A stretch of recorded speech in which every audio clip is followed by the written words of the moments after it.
कि वाकई में एक नौजवान है जो दरिया के किनारे पर आता है और रोज़े की हालत में है।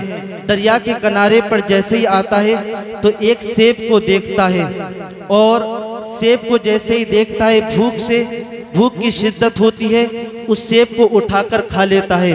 फिर वो नौजवान जो वलिये कामिल है, कोई आम नौजवान नहीं है, वो वलिये कामिल है।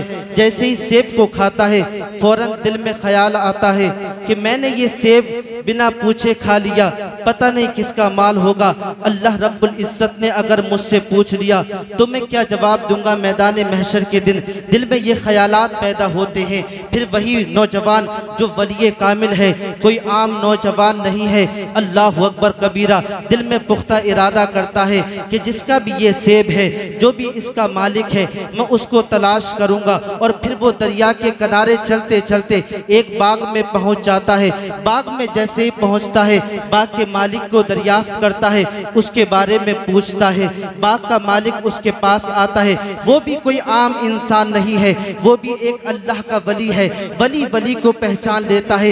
ये नौजवान जिसने सेब खाया था उठाकर, ये नौजवान उस वली कामिल से कहता है, उस बुजुर्ग वली से कहता है कि हुजूर, मैंने आपके बाग का एक सेब खा लिया है, आप मुझको बता दें उसकी कीमत क्या होगी, आप मुझको माफ़ फरमा दें। मैं ये चाहता हूँ अगर आप मुझको माफ़ फरमा देंगे तो फिर अल्लाह रब्बुल इज्जत मुझसे सवाल नहीं करेगा, मैदान महशर के दिन मेरी पकड़ नहीं होगी। वो कोई आम बुजुर्ग नहीं, वो भी एक अल्लाह के वली थे। वली को पहचान लिया। जब वली को पहचाना तो उसका इम्तिहान लेना शुरू कर दिया। फिर वो कहते हैं कि उसकी माफ़ी तुमको आराम से नहीं दी जाएगी, बल्कि मेरे बाग में तुमको 10 साल खिदमत करना पड़ेगी। अल्लाह अकबर कबीरा, कि तुमको मंजूर है? वो कहते हैं कि फिर उसके बाद मेरी माफ़ी हो जाएगी, मुझको माफ़ कर दिया जाएगा। वो कहते हैं उसके बाद तुमको माफ़ कर दिया जाएगा। वो 10 साल जो वो नौजवान जिसने सेब उठाकर खाया था, वो नौजवान 10 साल तक उस बाग में खिदमत करता है। 10 साल गुजर जाने के बाद फिर उस बुजुर्ग की बारगाह में जाता है, जाकर अर्ज करता है, हुजूर, मैंने 10 साल पूरे गुजार दिए हैं, क्या मैंने जो सेब खाया था उसकी माफ़ी हो चुकी है? वो बुजुर्ग फरमाते हैं, अभी माफ़ी नहीं होगी, मेरी एक शर्त और है। वो शर्त ये है, मेरी एक बेटी है जो हाथों से बेकार है, जो पैरों से अपाहिज है, जो आंखों से अंधी है, जबान से गूंगी है, कानों से बहरी है, उसके साथ तुमको निकाह करना होगा, फिर मैं तुमको माफ़ करूंगा। अल्लाह अकबर कबीरा। ये नौजवान जिसने सेब उठाकर खाया था ये शर्त पर मंजूर हो जाता है, राजी हो जाता है। फिर क्या होता है, उन दोनों का निकाह होता है। निकाह होने के बाद ये नौजवान अपनी बीवी के पास जाता है। बीवी के पास जैसे ही कमरे में दाखिल होता है, बुजुर्ग ने जो बताया था उसके खिलाफ निकलता है। बुजुर्ग ने बताया था कि जो कानों से बहरी है, आंखों से अंधी है और अपाहिज है, हाथों से बेकार है। लेकिन जब वो नौजवान कमरे में अपनी बीवी को देखता है तो फिर क्या देखता है, वो तो बिल्कुल सहीहुल आज़ा है और उसके हाथ भी सलामत हैं, उसकी आंखें भी सलामत हैं, उसके पैर भी सलामत हैं। वो नौजवान जिसने सेब उठाकर खाया था वो बुजुर्ग की बारगाह में आते हैं, उस खातून के बाप के पास आते हैं और कहते हैं, हुजूर, आपने तो एक ऐसी खातून को बताया था जो बिल्कुल अपने आज़ा से कमज़ोर है, जिसके आज़ा बेकार हो चुके हैं, लेकिन मैं क्या देखता हूँ कि वहाँ पर जो खातून है वो तो सहीहुल आज़ा है। अल्लाह अकबर कबीरा। वो वलिये कामिल कहते हैं, ए नौजवान, सुन, मैंने जो बताया था कि मेरी बेटी जो पैरों से अपाहिज है, वो मैंने इसलिए कहा था, मेरी बेटी ने अभी तक शरीयत के खिलाफ अपने कदम को नहीं उठाया है। मैंने जो कहा था मेरी बेटी जबान से गूंगी है, वो मैंने इसलिए बताया था, मेरी बेटी ने अभी तक अपनी जबान पर कोई हराम बात को नहीं लाई है, उसने शरीयत के खिलाफ कोई बात नहीं की है। मैंने जो बोला था मेरी बेटी आंखों से अंधी है, उसने अभी तक किसी गैर महरम को देखा नहीं है। अल्लाह अकबर कबीरा। आप जानते हैं जिस नौजवान ने सेब खाया था और ये खातून जो सालिहा है, पारसा है, देखे ये कौन है? अल्लाह अकबर कबीरा। इस नौजवान का नाम अबू साले मूसा जंगी दोस्त है और इस खातून का नाम हजरत फातिमा उम्मुल खैर है। अबू साले मूसा जंगी दोस्त जब इस खातून का और इस नौजवान का यानी हजरत अबू साले मूसा जंगी दोस्त का और हजरत फातिमा उम्मुल खैर का जब मिलन पैदा होता है, उनके मिलन से जो बच्चा पैदा होता है वो कोई आम बच्चा नहीं होता है, बल्कि वही तो पीरे पीरा है, मीरे मीरा है और पीरे लासानी है, शाहबाज़े लामकानी है, किंदीले नूरानी है। वो नौजवान के यहाँ से, वो नौजवान की सुल्ब से जो बच्चा पैदा होता है वही हुजूर गौसुल आजम रज़ी अल्लाह ताला अन्हु की जात है। और हुजूर गौसुल आजम रज़ी अल्लाह ताला अन्हु की जात क्या जात है? हजरत शेख सादी फरमाते हैं कि अंबिया में जिस तरीके से आका अलैहिस्सलातु वस्सलाम का मकाम है, इसी तरीके से अल्लाह रब्बुल इज्जत ने हुजूर गौसे पाक का मकाम औलिया की जमात में अता फरमाया है। आप औलिया के सरदार हैं और आप जानते हैं हुजूर गौसे पाक का मकाम क्या है। हजरत इमाम रब्बानी मुजद्दिद अल-फिसानी फरमाते हैं नबी पाक से विलायत का फैज़ मिला हजरत अबू बकर सिद्दीक को, उनसे हजरत उमर फारूक आजम को, उनसे हजरत उस्मान गनी को, उनसे हजरत मौला अली को, उनसे हजरत इमाम हसन को, उनसे हजरत इमाम हुसैन को, उनसे हजरत इमाम ज़ैनुल आबिदीन को, उनसे इमाम मोहम्मद बाकिर को, उनसे इमाम जाफर सादिक को, उनसे इमाम मूसा काजिम को, उनसे इमाम अली रजा को, उनसे इमाम जव्वाद को, उनसे इमाम नकी को, उनसे इमाम तकी को। और ये विलायत का फैज़ का विलायत के फैज़ 11वें इमाम को पहुँचता है। 11वें इमाम कौन है? हजरत इमाम हसन अस्करी है। हजरत इमाम रब्बानी मुजद्दिद अल-फिसानी फरमाते हैं 12वें इमाम हजरत इमाम मेहदी का जब तक ज़ुहूर नहीं होता है विलायत पर कब्जा है। पीरे मीरा मीरे पीरे पीरा मीरे मीरा शाहबाज़े लामकानी किंदीले नूरानी हुजूर गौसुल आजम रज़ी अल्लाह ताला अन्हु का उसी विलायत पर कब्जा है। और आप फरमाते हैं मशरिको मगरिब हो, शिमालो जुनूब हो, जिसको भी विलायत से नवाजा जाता है वो हुजूर गौसे पाक रज़ी अल्लाह ताला अन्हु की मोहर से नवाजा जाता है। ये मकाम है हुजूर गौसे पाक रज़ी अल्लाह ताला अन्हु का। इसलिए तो मेरा इमाम इमाम इश्क़ मोहब्बत मुजद्दिद दीनो मिल्लत अशा इमाम अहमद रजा खान फासिले बरेलवी फरमाते हैं वाह क्या मर्तबा ए गौसे बाला तेरा, नहीं सुनता ही नहीं मांगने वाला तेरा, सर भला क्या कोई जाने कैसा तेरा, औलिया मलते हैं आंखें वो है तलवा तेरा। और आला हजरत फरमाते हैं तेरी सरकार में लाता है रजा उसको शफी जो मेरा गौस है और लाडला बेटा तेरा। नारे तकबीर, नारे रिसालत, फैज़ाने गौसे आज़म मौलाना राशिद रजा मंजरी साहिब किबला। वाह वाह सुभान अल्लाह माशाअल्लाह, बहुत खूब, वाह वाह सुभान अल्लाह। हजरात ये हुजूर गौसे पाक रज़ी अल्लाह ताला अन्हु का मकाम है कि विलायत पर कब्जा हजरत इमाम मेहदी के ज़ुहूर तक अगर किसी वली का है तो वो कोई और वली नहीं बल्कि हुजूर गौसे पाक रज़ी अल्लाह ताला अन्हु का कब्जा है। और जिसको भी विलायत दी जाती है वो उन्हीं की इजाज़त से विलायत दी जाती है। अल्लाह अकबर कबीरा। और हुजूर गौसे पाक खुद इरशाद फरमाते हैं हुजूर गौसे पाक का मकाम क्या है आप जानते हैं। हुजूर गौसे पाक खुद इरशाद फरमाते हैं रक़बती कदमी हाज़िही अला रक़बती कुल्ली वली किल्ला, मेरा ये कदम तमाम औलिया की गर्दनों पर है, मेरा ये कदम हर वली की गर्दन पर है। इसलिए तो ताजदारे अहले सुन्नत शहजादा ए आला हजरत फरमाते हैं हुजूर मुफ्ती आजम हिंद फरमाते हैं हुजूर गौसे पाक के फरमान को सुनकर और फरमान को देखकर फरमाते हैं या गौसे आजम आपका मकाम तो वो मकाम है। आप फरमाते हैं कि मेरा ये कदम तमाम औलिया की गर्दनों पर है, लेकिन हुजूर मुफ्ती आजम हिंद का इश्क कहता है। हुजूर मुफ्ती आजम हिंद फरमाते हैं या गौसे पाक आप कहते हैं कि मेरा ये कदम तमाम औलिया की गर्दनों पर है, लेकिन मुस्तफ़ा रजा खां कहता है ये आंखें ये दिल ये जिगर है, ये आंखें ये सर ये दिल ये जिगर है, जहाँ चाहो रखो कदम गौसे आजम। सुभान अल्लाह माशाअल्लाह, बहुत खूब, वाह वाह। हजरात गौसे पाक रज़ी अल्लाह ताला अन्हु की वो जात है।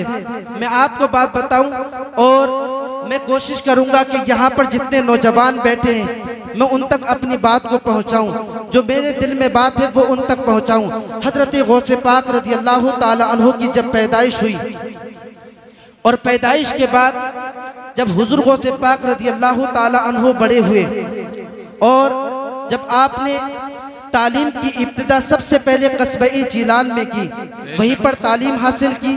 फिर अपनी माँ के पास एक दिन आते हैं और माँ की बारगाह में अर्ज़ करते हैं। जब आप कुछ बड़े हो जाते हैं तो अपनी माँ के पास आते हैं। बगदाद की तरफ चूँकि कस्बे जिलान से एक काफिला जा रहा था, कस्बे जिलान से बगदाद की तरफ एक काफिला जा रहा था, तो आप अपनी वालिदा मोहतरमा की बारगाह में आते हैं और आकर अर्ज करते हैं, ऐ मेरी वालिदाए मोहतरमा, कितनी मोहब्बत से, कितने प्यार से, कितने अदब के साथ, अदब व एहतराम को मलहूज रखते हुए हज़रत गौसे पाक रज़ी अल्लाह ताला अन्हु अर्ज करते हैं, ऐ मेरी वालिदाए मोहतरमा, ज़िंदगी आपकी है, सांसें आपकी हैं, सब कुछ आपके लिए है। अगर आप इजाज़त दें हजरात, मैं पूछना चाहता हूँ, हम अपने आप को देखें और आप अपने आप को देखें, मैं अपने आप को देखूं कि हम अपनी वालिदा से, अपनी माँ से किस तरीके से बात करते हैं। ये हुजूर गौसे पाक का मकाम है कि वो किस तरीके से अपनी वालिदा से बात कर रहे हैं और अपनी वालिदा से बात कर रहे हैं, हम किस तरीके से बात करते हैं। आज मामला ये हो चुका है, नौजवान यहाँ पर बैठे हैं, माँ बाप अगर कोई बात कह देते हैं, आज का ये नौजवान है अल्लाह अकबर कबीरा, कि अगर माँ कोई बात कह देती है या बाप कोई बात कह देता है और समझाने के लिए बात कह देते हैं, तो ये नौजवान है अपनी माँ से उल्टा सीधा बात करने लगता है, ना अदब देखता है, ना एहतराम देखता है। आप जानते हैं माँ बाप का मकाम क्या है, माँ का मकाम क्या है, बाप का मकाम क्या है। अल्लाह अकबर कबीरा, यही तो दोनों वो हस्तियाँ हैं जिनकी वजह से ए नौजवान, माँ बाप की नाफरमानी करने वालों और माँ बाप को ईज़ा रसानी पहुँचाने वालों और माँ बाप को उल्टा सीधा कहने वालों, माँ बाप को गालियाँ देने वालों, आप जानते हैं माँ बाप का मकाम क्या है। अल्लाह रब्बुल इज्जत ने उनको कितना बुलंदो बाला मकाम अता फरमाया है। आप जानते हैं अल्लाह रब्बुल इज्जत कुरान मुकद्दस में इरशाद फरमाता है, यसअलूनका माज़ा युनफिकून। मैं माँ बाप के बारे में आपको बताने लगा हूँ। अल्लाह अकबर कबीरा, अल्लाह रब्बुल इज्जत इरशाद फरमाता है, यसअलूनका माज़ा युनफिकून। महबूब, जब मालदार लोग, जब ये अहले सरबत लोग, जिनके पास दौलत है,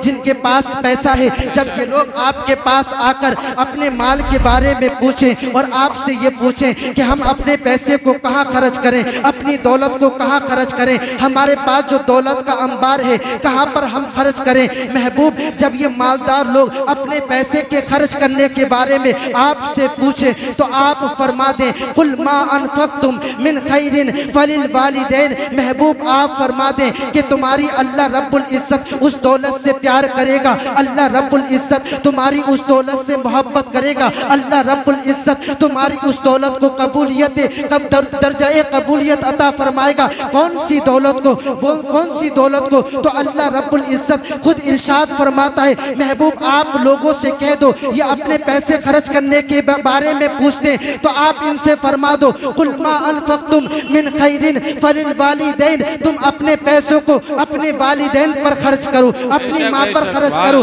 अपने बाप पर खर्च करो। अल्लाह रब्बुल इज्जत ने अपने वालिदैन पर खर्च करने का हुक्म दिया है। नौजवान को देखो जो आज अकड़ा हुआ है, ना वालिदा की फिक्र है, ना माँ, ना बाकी फिक्र है, ना बाप की फिक्र है, दोस्तों पर पैसा खर्च करता है, माँ पर खर्च पैसा नहीं करता है। अल्लाह अकबर कबीरा, दोस्तों के साथ पार्टियां हो रही हैं, माँ बिस्तर पर पड़ी है, बाप बिस्तर पर पड़ा है, ये फिक्र नहीं करता है। आप जानते हैं माँ बाप का मकाम क्या होता है। यहाँ से एक इंसान 7 लाख रुपए खर्च करने मक्कतुल मुकर्रमा मदीनतुल मुनव्वरा हज करने जाता है, उसके पास किसी मुफ्ती का फतवा नहीं है कि तूने जो हज किया है अल्लाह रब्बुल इज्जत ने तेरा हज कबूल फरमा लिया है और सफा मरवा पर तेरा सही करना कबूल फरमा लिया है, अरफात में तेरे ठहरने को कबूल फरमा लिया है। उम्मीद की जा सकती है लेकिन गारंटी नहीं दी जा सकती, उसको सर्टिफिकेट नहीं दिया जा सकता कि तू जो हज करने गया है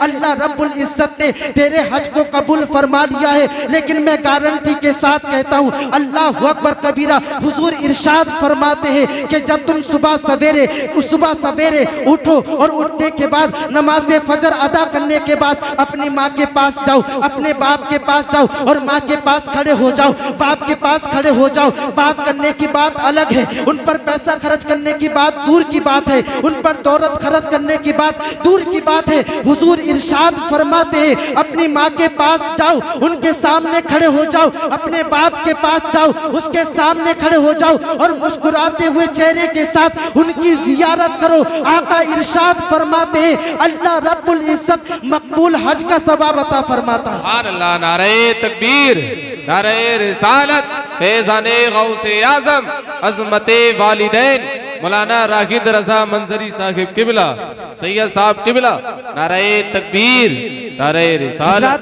ये मकाम है। ताबिश ने कहा था कि एक मुद्दत हुई मेरी माँ नहीं सोई ताबिश, मैंने एक बार कहा था मुझे डर लगता है। नौजवानों देखो अपनी जिंदगी को कि माँ बाप का मकाम वो मकाम है। अल्लाह अकबर कबीरा। माँ बाप ने तुमको पैदा किया है, माँ बाप की फिक्र आप जानते हैं। बाप की जिंदगी क्या है? अगर किसी बाप से पूछो जिसके पास औलाद है, वो सुबह को घर से निकलता है, शाम को घर वापस आता है, उससे पूछा जाए पूरा दिन दीवाना तू किसके लिए बना रहता है, पूरा दिन क्यों कमाता है, पूरा दिन क्या ये तू अपने पेट के लिए कमा रहा है? तो वो बाप कहेगा कि मैं रोजाना अगर 2 घंटे काम करूंगा तो मेरा पेट काफी हो जाएगा, मेरे पेट के लिए काफी हो जाएगा। लेकिन वो पूरी जिंदगी लगा देता है और सिर्फ किसके खातिर? औलाद की खातिर। माँ से पूछा जाए तो माँ वो होती है अल्लाह अकबर कबीरा जो रात को दिन बना देती है, औलाद की खातिर दिन को नहीं देखती, न दिन के आराम को देखती है, न रात के आराम को देखती है। और आज ये नौजवान है जो अपनी माँ से अकड़ता है, अपने बाप पर अकड़ता है। आप जानते हैं जब बूढ़े माँ हो जाते हैं, मौलाना शमशाद हनफी साहब 8 दिन गुजर जाते हैं। मौलाना अतीक साहब मैं आपको बात बताऊं, आज का जो नौजवान है अगर माँ बाप बूढ़े हो जाते हैं, माँ बुजुर्ग की हालत में चली गई, बाप बुजुर्ग हो गया, 8 दिन गुजर जाते हैं। ये बेटा है ना अपनी माँ से बात करता है, ना अपने बाप से बात करता है। अल्लाह अकबर कबीरा। तुझको पैदा किया था क्या इसलिए पैदा किया था? जब वो दिन आएगा उनका भी दिल चाहता है हमारा बेटा हमारे पास बैठे, हमारा बेटा हमसे बात करे। अल्लाह अकबर कबीरा। वो भी जानते हैं ए नौजवान तू आज अपने माँ बाप से बात नहीं करता है, अपने माँ को नहीं देखता है, उनके बिस्तर को नहीं देखता है, उनके आराम गाह को नहीं देखता है, उनकी खिदमत नहीं करता है। खिदमत की तो बात अलग है, उनसे तू जब बोलता है तो तेरा लहजा ऐसा होता है जिसको ना हुजूर पसंद करते हैं ना अल्लाह रब्बुल इज्जत पसंद करता है। तू जानता है माँ क्या चीज है? अल्लाह अकबर कबीरा। जब तू छोटा था बोल नहीं पाता था और जब तू रोता था तो माँ कभी तेरे पैरों को दबाकर देखती थी, बेटे के पैरों में तो दर्द नहीं है, कभी तेरे माथे कभी तेरे पेट को टटोलती थी कि बेटे के पेट में तो दर्द नहीं है। जब तू छोटा था रोता था बोल नहीं पाता था तो माँ कभी तेरे सर को चेक करती थी, बेटे के सर में तो दर्द नहीं है। ए नौजवान अपनी जिंदगी को देख, यही वो माँ है जो रात को सोती नहीं थी तेरी खातिर और आज तो नौजवान हो गया है। माँ को तेरी जरूरत है, बाप को तेरी जरूरत है। हजरात आप जानते हैं अगर तुम माँ बाप की खिदमत करोगे, माँ बाप का मकाम वो मकाम है। अगर वो बुजुर्ग हो गए उनके पास जाओ और उनके पास जब तुम जाओगे उनकी खिदमत करोगे, उनसे अच्छे तरीके से बात करोगे, यही वो माँ बाप हैं। अगर मौलाना गुलाम रब्बानी तुम्हारे पास आए तो तुम उनके हाथ चूमते हो। कोई आलिम नबील फासिल जलील आता है तुम उसके हाथ चूमते हो।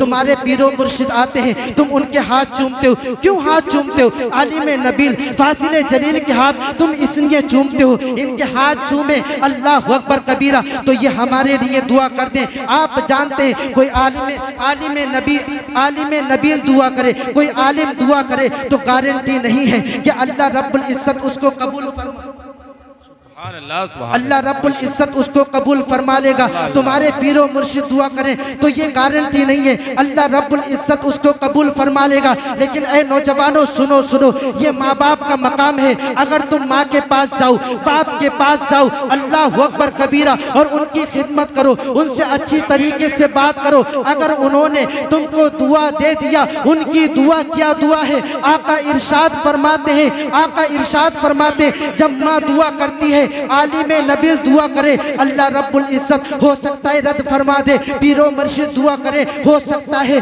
अल्लाह रब्बुल इज्जत कबूल नहीं फरमाए। कोई भी इंसान मैं दुआ करूं, हो सकता है अल्लाह रब्बुल इज्जत उसको कबूल नहीं फरमाए। लेकिन जब माँ दुआ करती है, आका इरशाद फरमाते हैं, कौन आका इरशाद फरमाते हैं? जिन्होंने फरमाया अल्लाह रब्बुल इज्जत एक है, तुमने अल्लाह को देखा नहीं लेकिन मान लिया। जिन्होंने फरमाया जन्नत है, तुमने जन्नत को देखा नहीं लेकिन मान लिया। जिन्होंने फरमाया जहन्नम है, तुमने जहन्नम को देखा नहीं लेकिन मान लिया। जिन्होंने फरमाया अर्शो कुर्सी है, लोहो कलम है और तुमने मान लिया। जिन्होंने फरमाया 7 आसमान है और जमीन के 7 तबक है, तुमने आसमानों को देखा नहीं, 7 आसमानों को देखा नहीं लेकिन तुमने मान लिया। वही नबी फरमाते हैं दुआउ वालिदैन अन औलादी हिमा का दुआइन नबी की अन उम्मती ही। आका इरशाद फरमाते हैं वालिदैन की दुआ औलाद के हक में इस तरीके से है जैसे मुझ मोहम्मद की दुआ उम्मती के हक में है